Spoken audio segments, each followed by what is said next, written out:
오늘은 이 말씀을 준비하다가 문득 한 예전에 알고 지내던 청년 자매 이야기가 생각이 났습니다. 그래서 오늘은 먼저 그 청년 자매 이야기를 먼저 좀 해드리고 말씀으로 들어가 볼까 합니다.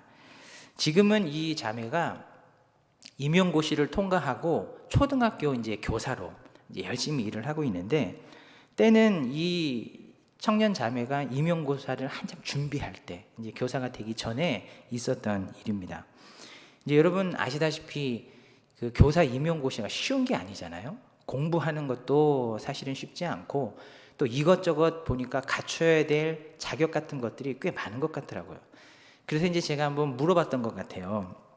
임용고시 준비하는 게 힘들 텐데 가장 고생스러운 게 뭐냐? 기도해 줄게. 제일 힘든 게 뭐냐? 이렇게 제가 물어봤습니다. 근데 이 자매가 뭐가 제일 힘든다고 얘기했을 것 같으세요? 제가 이게 물어보는 이유는 좀 예상 밖의 대답을 했기 때문에 제가 여쭤보는 거예요.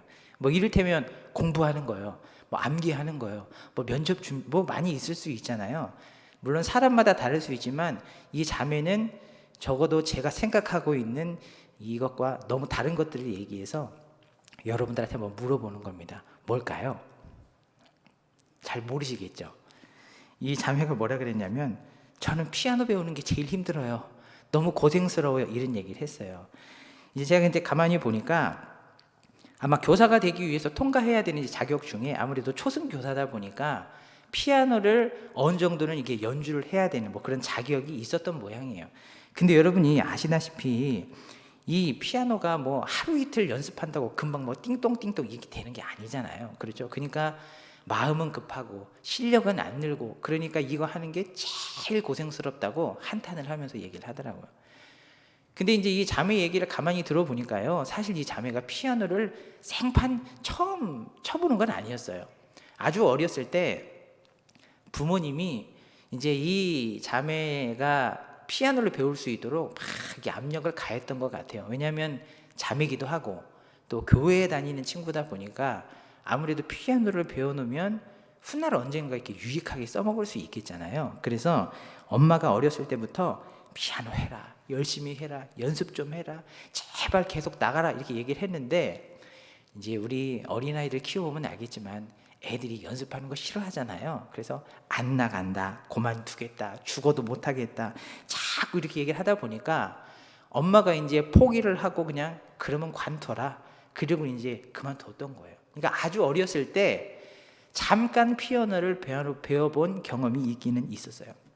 근데 웬걸요, 어른이 되고 나서 임용고시를 이제 준비하다 보니까 이 피아노가 너무 필요하거든요. 그러니까 이제 이걸 하루아침에 해보려고 해도 이게 잘 되지 않고, 그리고 이제 예전에 배웠더라면 좋았을 걸, 이런 후회가 자꾸 이제 생기니까 이 자매가 이제 본인 엄마한테 이제 농담 반 진담 반으로 이런 얘기를 했대요. 이렇게 얘기했다고 합니다. 엄마, 그때 나를 두드러 패서라도 피아노를 시켰어야지. 어린애가 안 한다고 어른이 돼가지고 어떻게 어린애가 하는 말을 그대로 듣고 그거를 안 하게 하냐고. 두드러 패서라도 종아리를 때려서라도 피아노를 시켰어야지.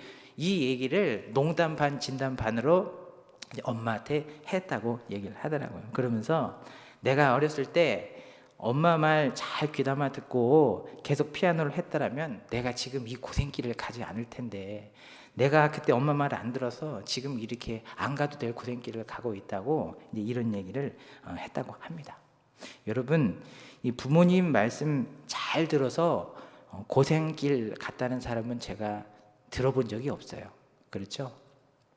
부모님의 말씀을 잘 듣고 따르는 것이 사실은 덜 고생하는 길인 줄로 믿습니다. 그렇죠? 아까 이 자매만 봐도 그렇잖아요.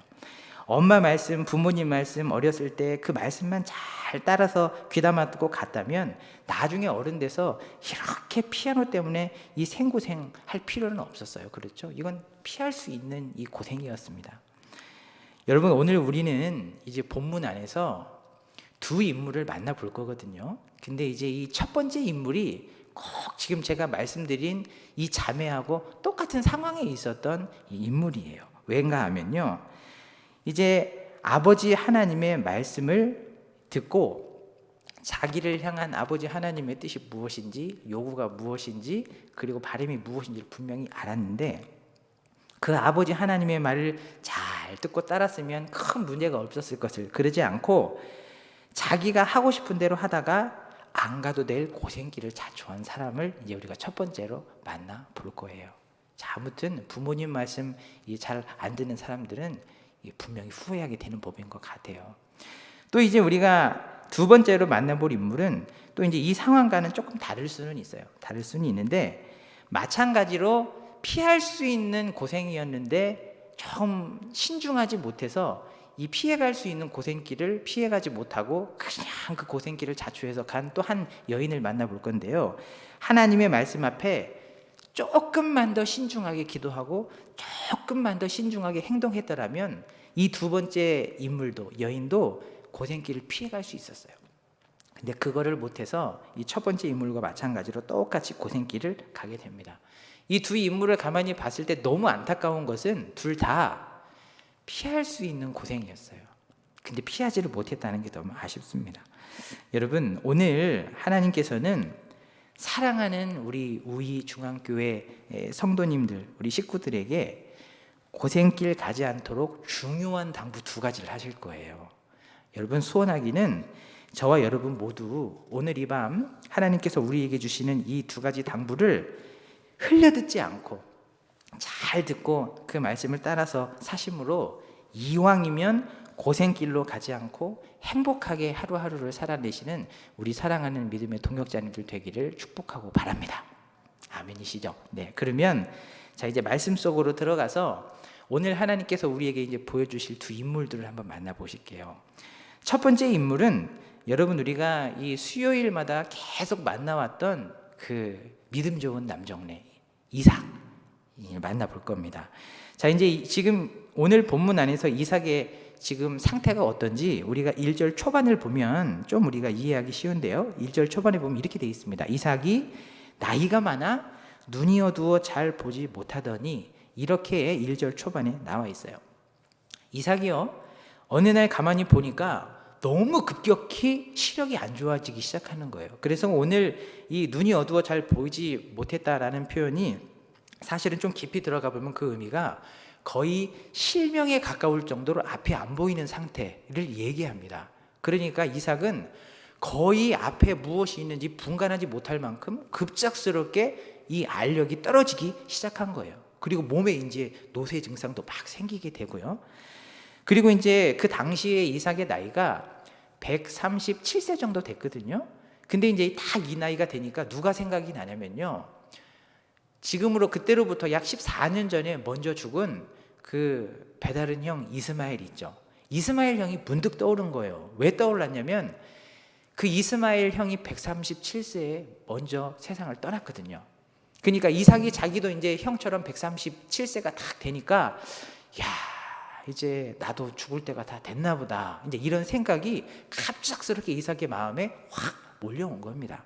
자, 그래서 이삭이 죽음이 이제 내게 가까이 왔구나 하는 생각이 드니까 뭘 준비를 하냐면요, 이제 다음 대를 이을 장자를 세워야 되잖아요. 그래서 이 영적인 혈통을 이어갈 장자를 내가 축복하고 세워야겠다, 이제 이렇게 다짐을 하게 됩니다. 자, 그런데요, 이제 오늘 본문에서 이 대목에서부터 이제 복잡한 문제가 발생하기 시작을 합니다. 그러면 도대체 무슨 문제가 발생하는가? 1절 후반절을 제가 한번 읽어드려 볼게요. 맏아들 에서를 불러, 이삭이 에서를 불렀어요. 이르되 내 아들아 하매 그가 이르되 내가 여기 있나이다 하니, 이렇게 돼 있죠.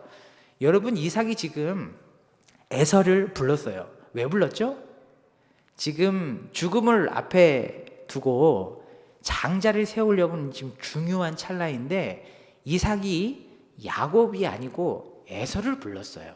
이게 지금 굉장히 큰 문제인 겁니다.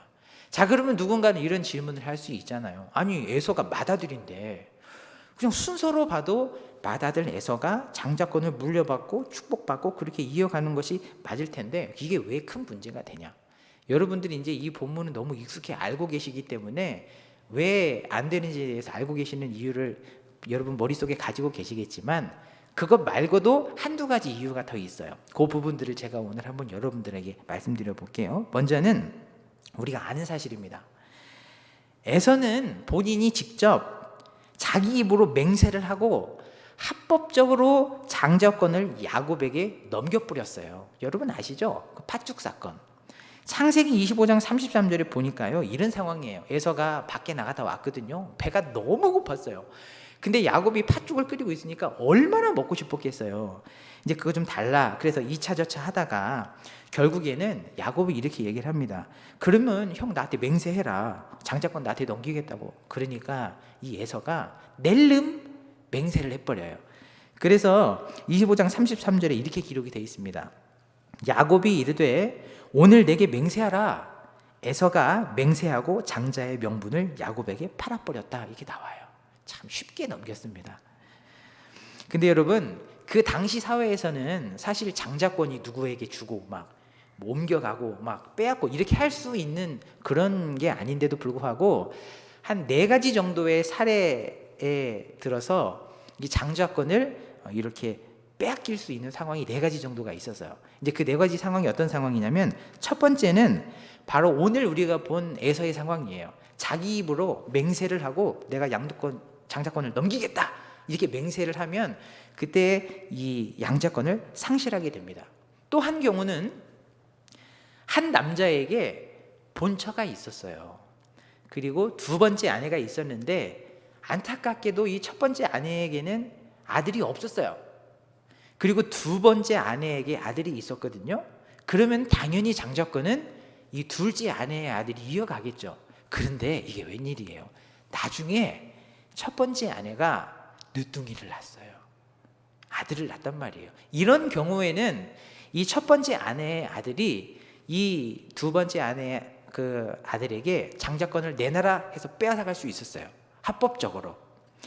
3번째는 아버지의 직권으로, 아버지가 이렇게 직권을 할 수 있었고, 또 하나는 중대한 죄를 범했을 때 그 징벌의 차원에서 장자권을 이렇게 상실하기도 했다고 합니다. 보통 이 4가지였단 말이죠.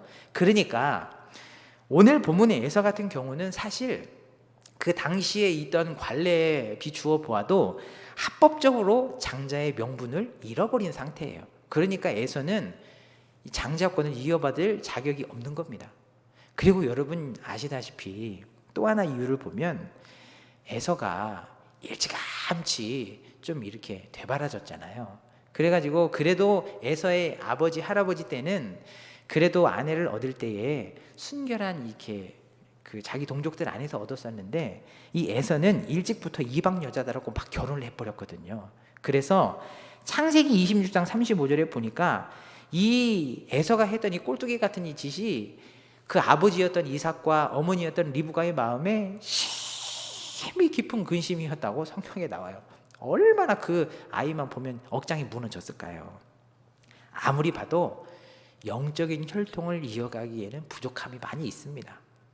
근데 이 3번째 이유가 이제 진짜 중요한데요. 에서가 장자권을 이어받을 수 없는 가장 중요한 이유가 있어요. 그 이유가 뭐냐면, 큰아들 에서가 장자권을 이어가는 것은 하나님의 뜻이 아니었어요. 하나님의 원함이 아니었어요. 하나님의 결정이 아니었어요. 하나님의 뜻, 하나님의 결정은 뭐였는가? 창세기 25장 23절에 보면 거기에 이렇게 말씀을 하고 있습니다. 그때 이제 리브가가 애 낳기 전이거든요. 뱃속에 쌍태를 가지고 있는데 뱃속에 애들이 하도 꾸무럭꾸무럭 힘들게 하니까 내가 이를 어떻게 해야 될까 하고 하나님 앞에 가서 여쭈었더니 하나님이 친히 리브가에게 말씀하신 대목인데 이렇게 얘기를 하세요. 2 국민이 내 태중에 있구나. 리브가야, 네 뱃속에 쌍태가 있구나. 쌍둥이가 있구나. 2 아이가 있구나. 그런데 명심하고 잘 기억해라. 큰 자가 어린 자를 섬기게 될 거야. 이게 내 결정이야. 이게 내 뜻이야. 이렇게 하나님께서는 이미 이 상속권을 이어갈, 장자권을 이어갈 사람을 하나님은 결정을 하셨어요. 그리고 리브가에게 말씀을 해주셨어요. 이 사실을 이삭도 알았단 말이에요. 근데 이제 이삭은 자기 이제 인간적인 마음에서 봤을 때 성경에 보면 이삭이 그 에서를 특별히 좀 편애했다고 나오거든요. 그리고 이제 엄마 리브가는 야곱을 좀 편애했고요. 그러니까 이삭이 에서가 잡아다 주는 이 음식들, 해주는 음식들이 너무 맛있고 좋으니까 특별히 이제 에서를 더 좋아했어요. 각별히 사랑했습니다. 이제 그런 마음들도 있고, 그냥 봐도 이제 육적인 태생의 순서를 봐도 에서가 그냥 장자권을 물려받는 것이 자연스럽고 해서 그랬는지, 이삭은 하나님의 뜻이 그것이 아닌 것을 알면서도 에서에게 장자권을 너무나 주고 싶어 했어요. 근데 그 정도가 얼마나 이 도를 넘어섰냐면요, 하나님의 결정이 그게 아닌 것을 확실히 알면서도 집요하리만큼 이 이삭은 에서를 장자로 세우고 싶은 마음이 있었어요. 근데 이제 그 마음이 오늘 본문 27장 2절에서 4절 사이에 아주 잘 녹아져 있는데요, 이 부분을 제가 한번 요약해서 말씀을 드려볼게요. 27장 2절에서 4절 내용이 무슨 내용인가 하면요, 이삭이 얘기를 하는 겁니다. 야야, 이제 내가 늙어서 언제 죽을지 모르겠다. 우리 형님 이스마엘도 이 나이 때쯤 죽었는데 이제 나도 언제 죽을지 모르니까 내가 이제 누군가를 장자로 세워야 할 텐데 에서야 너 이리 와봐라. 그러면서 그런즉 내 화살을 가지고 가서 나를 위해 사냥해 와서 내가 죽기 전에 내 마음껏 내게 축복하게 하라. 이런 기록이 성경에 나옵니다. 자, 근데 여기에서 이 안에 녹아져 있는 이 이삭의 간절함을 우리가 보기 위해서는 이 원문에 나온 좀 깊은 의미들을 몇 단어들을 좀 이렇게 살펴보면 그게 이제 좀 확 수면 위로 드러나요. 그래서 이제 제가 몇 군데만 좀 이렇게 설명을 드릴게요. 먼저 이삭이 에서한테 그런즉 네 화살을 가지고 가서 좀 잡아와라 할 때 그런즉이란 단어가 원래는 지금이라는 단어입니다. 지금 빨리 가자. 지금 이런 의미고요. 네 화살을 가지고 가서 할 때 이 가지고란 단어가 원래는 두 가지 단어가 합쳐진 단어예요. 가지고 가다라는 단어하고 제발이라는 두 개의 단어가 합쳐진 단어입니다, 사실. 그러니까 가지고 가서 이기보다 제발 가지고 가서 이렇게 이해하시면 조금 더 무리가 없을 것 같아요.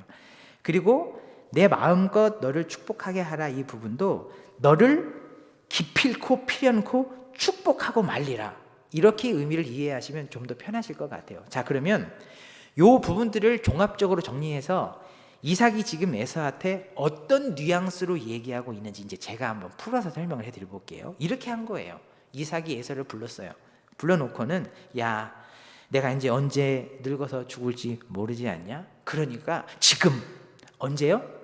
지금. 지체하지 말고 바로 지금 가서 너는 네 화살을 제발 가지고, 어떻게 가지고요? 제발 가지고 가서 사냥을 하고 해가지고 오면 내가 내 마음껏 너를 축복하겠다. 내 마음껏, 내 소원껏, 내 의지껏 너를 축복하고 싶다. 그러면서 기필코 내가 너를 축복하고 말겠다. 이런 뉘앙스로 사실은 이삭이 지금 에서한테 얘기하고 있는 거예요. 그러니까 지체 말고 지금 빨리 가서 잡아와라. 지금 이렇게 굉장히 우리가 생각하는 것보다 급박한 상황이에요. 여러분, 여기를 보니까 이 이삭이 에서를 장자로 세우려고 하는 이 이삭의 의지가 여러분 확실히 눈에 보이시죠?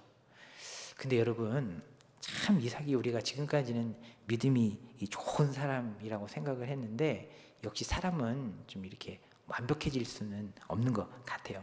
물론 이제 나이도 많이 드셨고 그래서 기력이 쇠하고 판단력이 흐려져서 그랬을 수도 있지만 적어도 오늘 이 본문에 가만히 보니까 에서를 장자로 세우려고 하는 확고한 의지가 확실하잖아요. 이걸 반복적으로 얘기하고 있잖아요. 이 부분만 봐도 확실히 이삭은 하나님의 뜻을 모르고 노쇠했기 때문에 어쩌다 보니까 그런 것 같진 않아요. 하나님의 뜻을 알았지만 그럼에도 불구하고 자신의 원함을 따라서 세우려고 했던 의지가 오늘 분명히 보입니다. 여러분, 그렇다고 해서 이삭을 너무 여러분 믿음 없다고 뭐라고 하지 마세요. 왜냐하면 이삭의 심정도 사실은 우리가 이해 못하는 게 아닙니다. 왜냐하면 여러분 한번 생각을 해보세요. 우리도 나름대로 가지고 있는 저마다의 간절한 소원이 있을 수 있잖아요. 누군가는 자식이 예수님 믿는 거, 누군가는 남편이 예수님 믿는 거, 누군가는 뭐 병든 가족 중에 누가가 낫는 여러 가지 있을 수 있잖아요. 그 소원을 가지고 1년 기도하신 분, 2년 기도하신 분, 10년 기도하신 분, 저마다 가지고 있는 소원들이 있을 수 있단 말이에요. 그런데 결정적으로 내가 그렇게 기도했던 소원과 하나님의 원함이 충돌하는 거예요. 내가 원하는 것과 하나님이 원하는 것이 다른 상황이 내 앞에 맞닥뜨려졌어요. 여러분, 그러면 우리가 그렇죠, 하나님, 역시 나의 원함보다 하나님의 원함이 우선이지요. 그리고 내 원함을 털썩 내려놓고 이렇게 하나님께 맞춰가는 게 쉬운 일은 아니잖아요. 그렇죠? 그렇게 한다 그러면 우리 안에 이 상실감과 이 실망감이 우리의 마음을 굉장히 괴롭힐 겁니다. 그래서 사실 이삭도 이렇게 소원할 만큼 에서를 장자로 세우고 싶었는데 하나님의 뜻이 그게 아닌 거예요. 하나님의 결정이 그게 아닌 거예요. 그러니까 이삭도 사실 마음이 괴로운 겁니다. 그럼에도 불구하고 이 자기의 원하는 대로 이렇게 자꾸 하려고 하는 거예요. 참, 그래도 뭐 이삭의 마음을 조금은 이해할 수 있을 것 같아요. 그렇죠? 그러나 그럼에도 불구하고 이삭이 이 순간 하나님의 뜻을 그냥 따랐다면 너무 좋을 뻔했어요. 너무 좋을 뻔했어. 이삭이 여기에서 하나님의 뜻을 따르지 않음으로 인해서 그 뒤에 일어날 그 아픔들, 그리고 그 뒤에 가족 전체가 가게 될 고생길이 너무 비참하거든요. 너무 안타깝습니다. 하나님의 뜻을 분명히 알고도 이삭은 결국 자기가 원하는 쪽을 선택하고 말아요.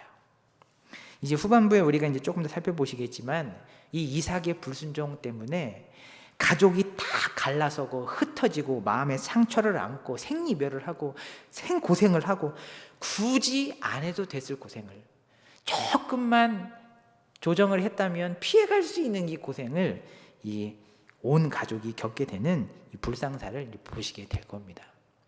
자, 이제 우리가 이제 첫 번째 인물을 만나봤고요.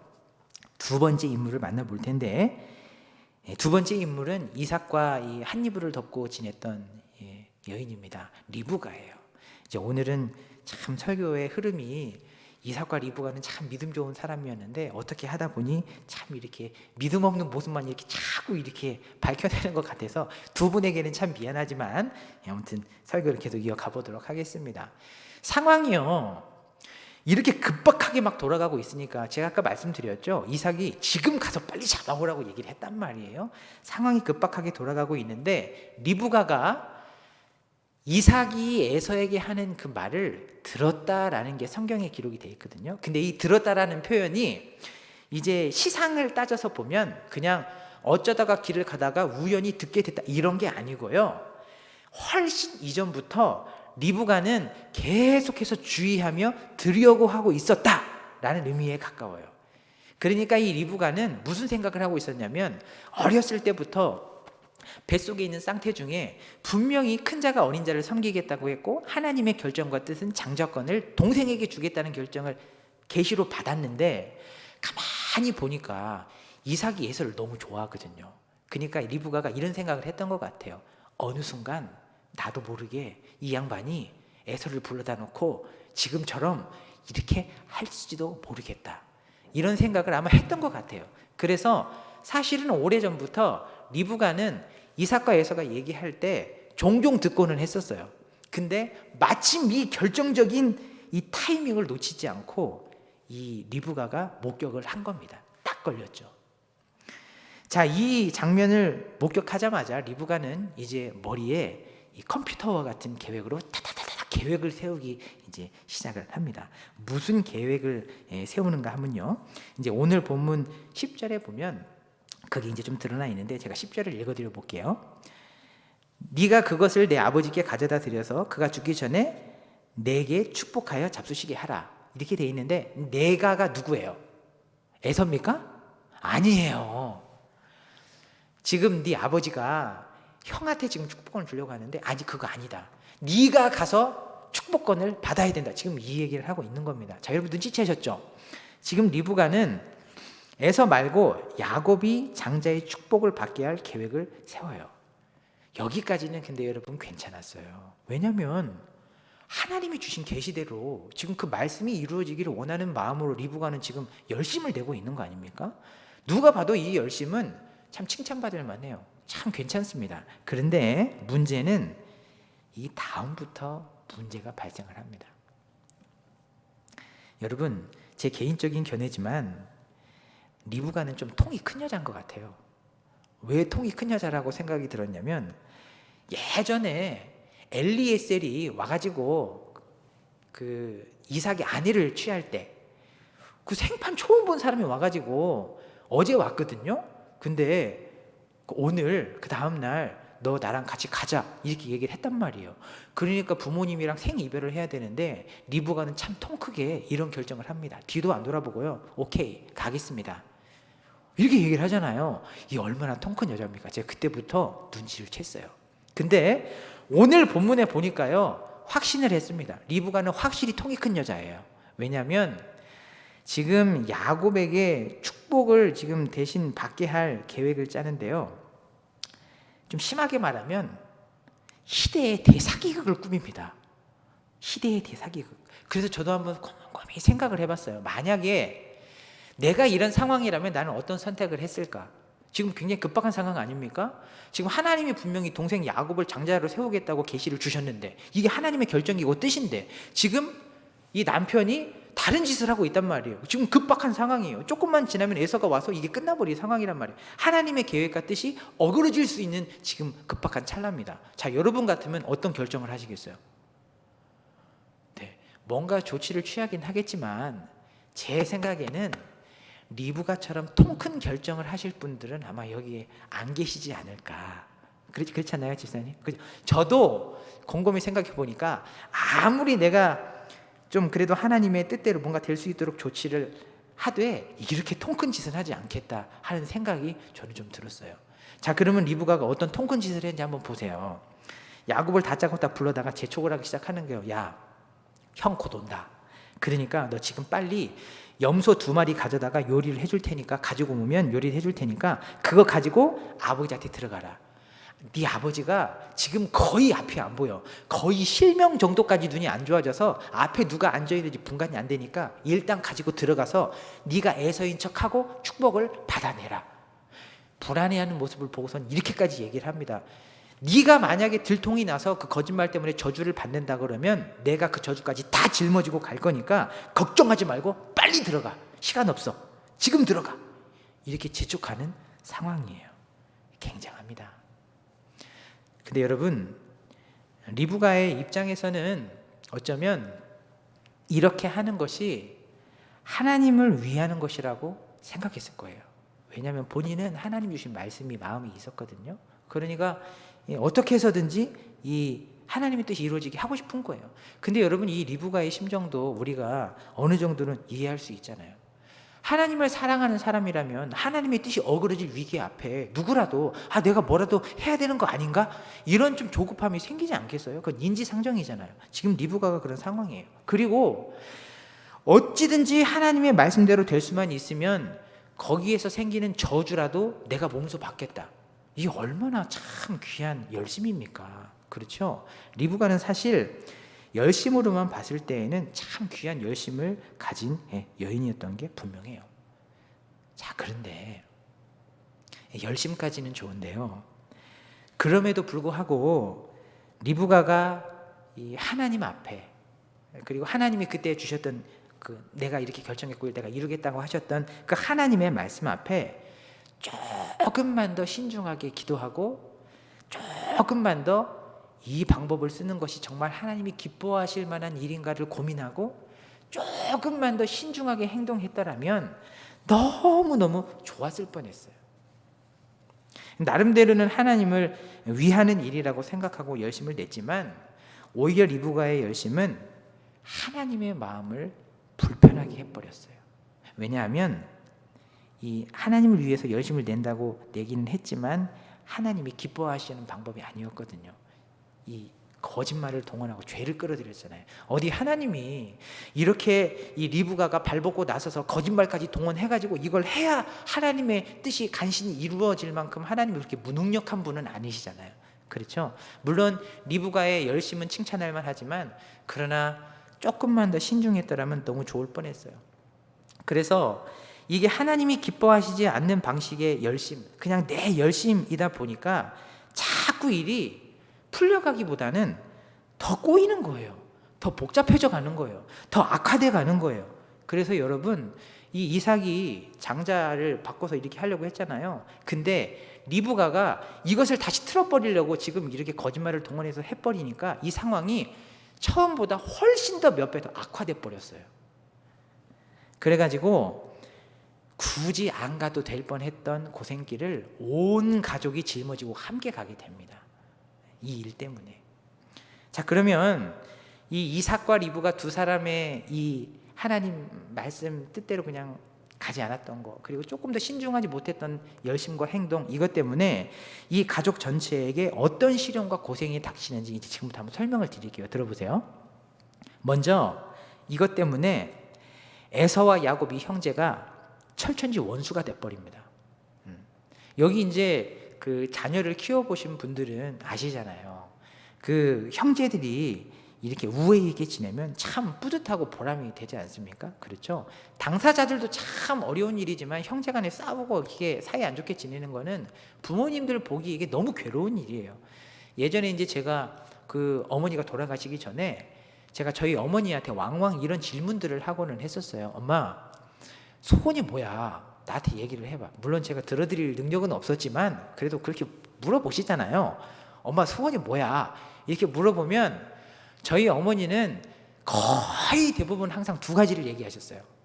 뭐냐면 첫 번째는 뭐 소원이 있겠냐? 첫 번째는 자식들 건강하게 사는 거고, 두 번째 형제간에 우애 있게 지내는 거지. 이런 얘기를 항상 하셨었거든요. 그때는 제가 잘 이해가 안 됐었는데 나중에 제가 이제 물론 저도 이제 아기들을 아직 꼬맹이들을 키우고 있기 때문에 갈 길이 멀지만 아기들 이렇게 이제 좀 키우다가 보니까 그때 왜 어머니가 소원을 항상 물어봤을 때 자식들 건강하고 형제들 우애 있게 지내는 거라고 말씀을 하셨는지 조금 이해가 되는 것 같아요. 이제 애들이랑 같이 있다 보면 어느 때에 저는 개인적으로 가장 보람이 되고 뿌듯함이 되고 안심이 되냐면 형제들끼리 서로 챙겨줄 때, 약한 동생들 도와줄 때, 그리고 누가 뭐 잘못했을 때 막 와서 일러바치지 않고 보듬어주고 막 이렇게, 그래도 어린이들이지만 자기네들 수준에서 그렇게 하는 모습을 보면 야, 그래도 이 애들이 많이 컸구나. 나중에라도 우리 아내랑 내가 세상을 떠나더라도 애들이 이렇게 우애 있게 지내면 참 좋겠다, 이런 생각을 하면 보람이 돼요. 뿌듯하고 안심이 돼요.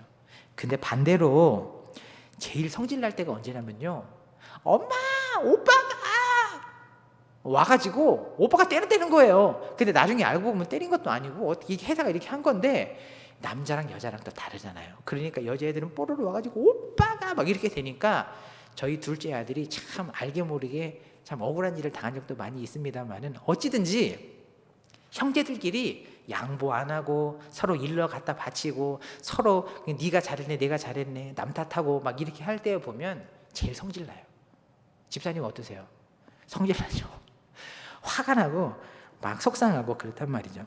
근데 여러분, 저는 자식이 7이나 되지만 이삭과 리브가는 둘밖에 없잖아요. 그러죠? 이삭과 리브가는 둘밖에 없는데 이 둘밖에 없는 아들 둘이 이 철천지 원수가 돼서, 한 놈은 동생을 죽이겠다고 난리고 한 놈은 거짓말로 형의 뭐 아무튼 이게 복잡한 상황이 된 겁니다. 그러니까 이 모습을 보고 있는 이삭과 리브가의 마음이 얼마나 괴로웠겠어요. 근데 여러분, 사실 이 괴로움은 피할 수 있었어요. 이 고생은 피해갈 수 있었어요. 이삭이 그 하나님의 뜻과 자기의 원함이 충돌했을 때 조금만 자기의 원함을 내려놓고 그냥 하나님 뜻대로 장자를 세웠다면 이런 일은 없었죠. 그리고 이삭이 그렇게 했더라도 리브가가 중간에 조금 더 신중하게 기도하고 조금 더 하나님의 말씀 앞에 이게 정말 하나님이 기뻐하실 만한 방법인가를 고민하고 조금만 더 신중하게 행동했더라면 또 이렇게까지 악화되지는 않았을 수 있었어요. 그런데 리브가가 그냥 드립다 그냥 거짓말을 확 해가지고 이게 폭발적으로 더 그렇게 돼버린 거 아닙니까? 사실 이 고통도 피할 수 있는 고통이었단 말이에요. 계속 보시면요, 여러분, 이 일 때문에 야곱이 20년 동안 삼촌 집에 가서 살잖아요. 그렇죠? 근데 야곱이 삼촌 집에서 20년 동안 사는 동안 평탄한 삶을 살았을까요? 절대 그렇지 않습니다. 창세기 31장 40절에 보면 이렇게 기록이 되어 있어요. 낮에는 더위와 밤에는 추위를 무릅쓰고 야곱은 눈 붙일 겨를도 없이 20년을 지냈다고 성경에 기록이 돼 있습니다. 그러니까 여러분, 이 야곱의 인생을 가만히 생각을 해보세요.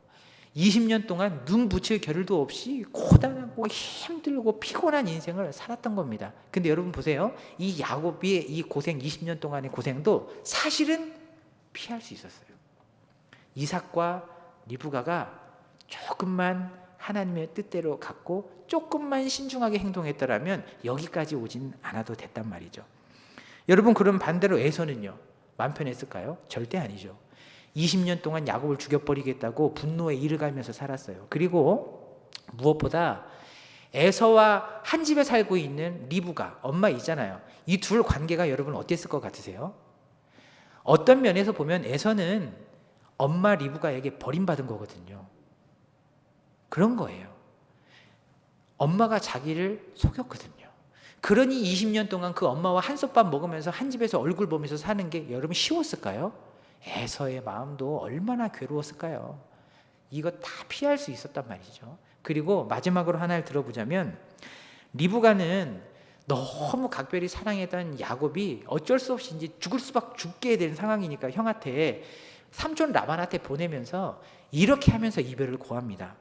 사랑하는 야곱아, 내가 지금 너를 이렇게 보내지만 형의 분이 풀리면 내가 너 곧 불러올 거야.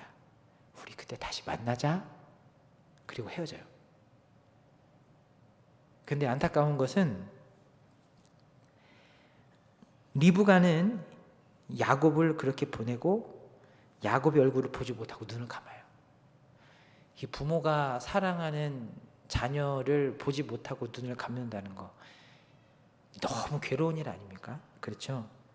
여러분, 우리가 지금 이 이삭 가문이 고통받는 것들을 쭉 봤는데 여기에서 우리가 주목해야 할 부분들이 있어요. 그건 뭐냐면 이 모든 고생은 사실 피할 수 있는 고생들이었어요. 피할 수 있는 고생. 이삭이 하나님의 결정에 조금만 더 자신의 원함을 내려놓고 따라갔다면 이렇게까지 일이 시작되진 않았을 거예요. 그리고 리브가가 이 이삭이 에서에게 장자권을 주려고 하는 그 찰나에 그 극단적인 방법, 하나님이 기뻐하지 않는 방법, 그것들을 그냥 무턱대고 턱 갖고 와서 그냥 하나님을 위하는 일이랍시고 열심히 했던 그 열심, 그것만 조금 신중하게 행동했었더라면 이렇게까지 일이 복잡해지지는 않았을 거예요. 우리 이 부분들을 우리는 잘 주목해야 합니다. 사실은 피할 수 있었어요. 만약에 이삭이 자신의 원함보다 하나님의 뜻을 따라서 순종했다면 우리는 하나님이 아니기 때문에 좋아졌을 것이다 이렇게 누구도 확정할 수는 없겠죠. 그러나 적어도 우리가 오늘 본 것처럼 비참해지진 않았을 거예요. 그건 리브가도 마찬가지고요. 여러분, 이제 말씀을 맺을 텐데요. 우리 사랑하는 우리 우이중앙교회 식구, 우리 동역자 여러분들, 우리가 하나님 아버지의 이 말씀을 잘 듣고 따라서 이왕이면 고생길을 가지 않고 이왕이면 피할 수 있다면 그 고생길을 피해서 가는 것이 사실은 오늘 이 밤 우리를 향한 하나님의 뜻입니다. 그래서 하나님께서는 오늘 이 밤 우리에게 두 가지를 당부하고 계세요. 이삭과 리브가의 모습을 통해서요. 우리에게 이 두 가지를 유념하고 조심하고 너희는 이와 같이 실수하지 말아라. 너희들은 고생길 가지 말아라. 이왕이면 피해가라. 이렇게 우리에게 말씀으로 깨닫게 해주신단 말이죠. 먼저는 하나님의 뜻이 무엇인지 분명히 이삭은 알고 있었거든요. 근데 자신의 원함과 이게 충돌이 되다 보니까 이 하나님의 원함보다 자신의 원함이 앞서서 그 하나님의 뜻에 순종하지 못했던 모습을 우리는 봤어요. 여러분, 여러분들을 향한 하나님의 원함이 있으시죠? 여러분, 우리가 신앙생활을 하다 보면 하나님과 소통을 하고 그러다 보면 작은 것에서부터 큰 것까지 하나님께서는 우리의 마음 가운데 도전을 주시는 것들이 있습니다. 하나님의 원함을 깨닫게 해주시는 것들이 있어요. 하나님의 뜻을 밝히 보여주시는 것들이 있습니다. 하나님이 우리에게 요구하시는 것들이 있단 말이에요. 여러분 다 있으시죠? 개인적으로 다 있으실 거예요. 자, 여러분, 그렇다면 하나님께서 여러분들을 향하신 뜻, 하나님께서 여러분들을 향한 원함, 하나님께서 여러분들에게 요구하시고 요청하는 것들이 마음에 분명히 깨달아졌다면, 그리고 그것이 하나님이 나에게 원하는 것이라는 확신이 분명히 섰다면 여러분 설령 그것이 내가 원하는 것과 충돌하는 상황이 오더라도 여러분 웬만하면 하나님과 맞서지 마세요. 그리고 일단 그냥 순종을 하세요. 왜냐하면 그게 덜 고생하는 길이기 때문에 그렇습니다.